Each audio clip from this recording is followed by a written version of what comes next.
in just a sec. We will not comply. You're listening to the sound of freedom. It's the Charlie Kirk Welcome Show. back to the Charlie Kirk Show. This is Andrew Kolvet, executive producer of this fine show, with Tyler Boyer. Tyler, you have any other thoughts on that really quick?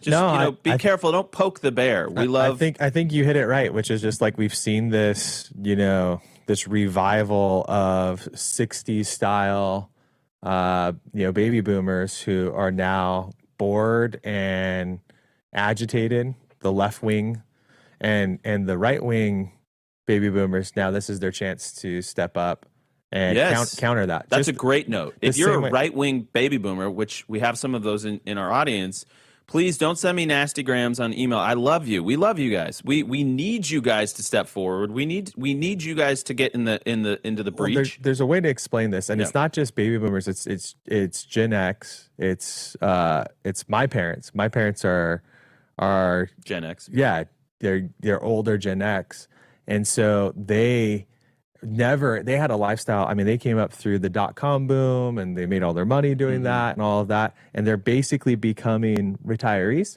and they've never had to do any political activism before. And I know this because, again, my parents were some of these people. They their whole lives, they never were active politically.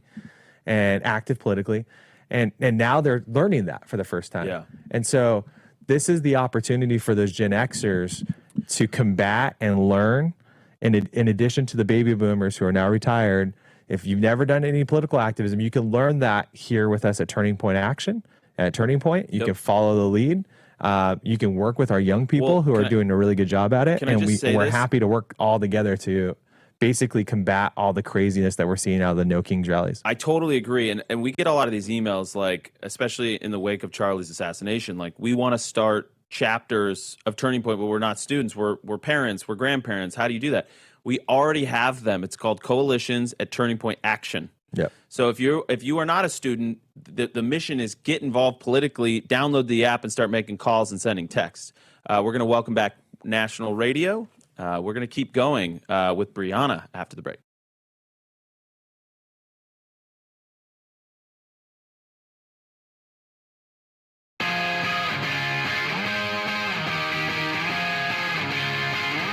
All right, welcome back to the Charlie Kirk Show. I'm Andrew Kolvet, joined by Tyler Boyer, COO of Turning Point Action, the preeminent grassroots activism organization in the country. We're getting people elected. We're knocking on doors.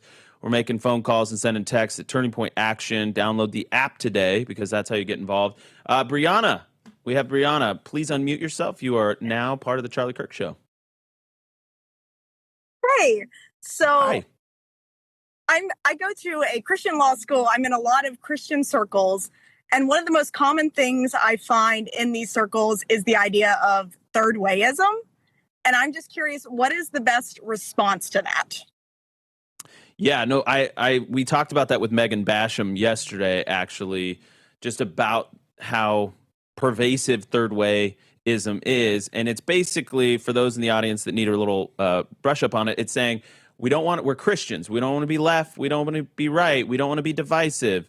We're going to just preach the gospel. And it's a new way of saying an old thing, right? Because we saw that was essentially what Turning Point or TPUSA Faith was launched to combat, right? Because when we saw this in COVID, there was no third way in COVID. So this is what happens when tyrannical governments get their way and they say you're not allowed to meet anymore because we have a pandemic and you're going to spread the pandemic in your church gatherings. If you do not become political in your theology, politics will become theological. It will invade your religious space. And I want to use the Barry Goldwater quote. This is the perfect opportunity to use the Barry Goldwater quote for this. Extremism in defense of liberty is no vice. So, say it again, slow. So extremism in defense of liberty is no vice. Mm-hmm. So Barry Goldwater was famous for saying this, and what the background meaning of this, and I'll change in defense of liberty, but let's change it to in the defense of moral liberty and in defense of God and righteousness. Extremism is the villainization of the defense of all that is good by the left. So this happens quite frequently in society where they will actually villainize all Christians, right? We hear this term Christian nationalism now. They will almost always call you an extremist anytime that you stand up for God, anytime that you stand up for Jesus, anytime that you vocalize your religious beliefs.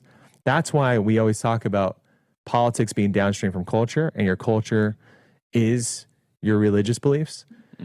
You cannot live in a society where you say, I'm not going to be left or right. I'm going to just be focused on my faith, because again, your politics come from whatever your faith is.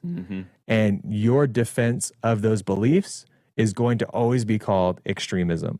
That's why the embracing, again, this Barry Goldwater quote, extremism in defense of liberty is no vice, is that we have to stand for what's right, no matter what. There is no fence sitting. And you're always going to be called left. You're always going to be called left or right by the opposition, depending upon where you're. And for us, we're always going to be called super right wing, super extremist for holding those Biblical very values. basic biblical beliefs. Well, and that's what I would say as well, is that you have to pick a side.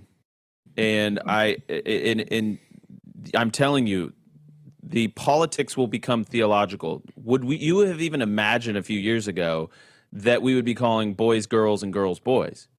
Well, this is a real thing. That is a theological argument, because the Bible tells us that he made them male and female.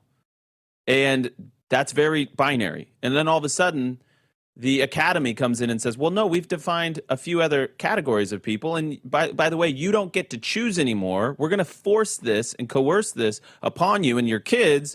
And you don't even just have to accept it as a subcategory. We're going to force your participation in it, because we're going to send boys into the girls' locker room, and we're going to send boys onto the sports field.